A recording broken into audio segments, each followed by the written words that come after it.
dos voces de Asturias, Ignacio Villar Güerres y Manolo el Fogonero, acompañados a la gaita por Belén Arbolella. Vamos a acercarnos nuevamente a Cortes, el pueblo del santo asturiano.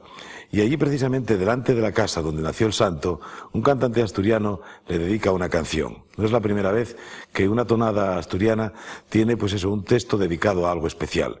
En este caso, y por primera vez, se le dedica una canción al santo, a San Melchor de Quirós. Delante, justamente, de su casa natal, presenciamos la actuación de este intérprete de la canción asturiana.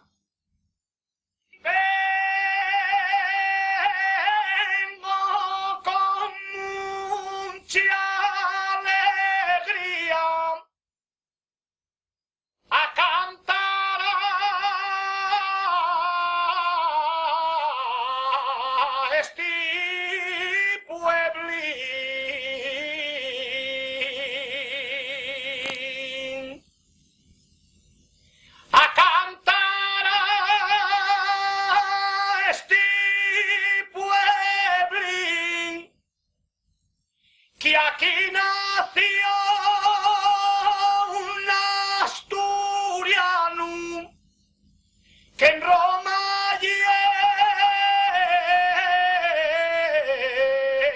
un gran santín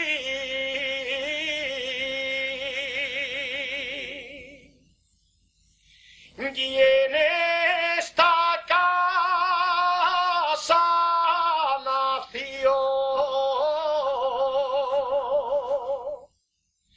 Y en esta casa hecho andar el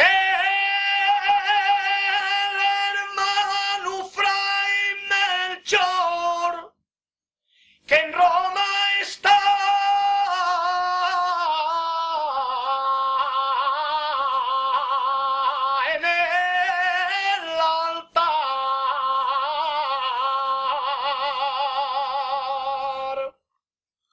Como cada miércoles en televisión, Canción Asturiana. Este programa hace ya el número 23. Parece que hemos comenzado ayer y ya hemos hecho 23 programas dedicados a la canción asturiana. Seguimos en Cortes, en el pueblo, en la tierra del santo. Otro intérprete de la canción asturiana en este bellísimo lugar.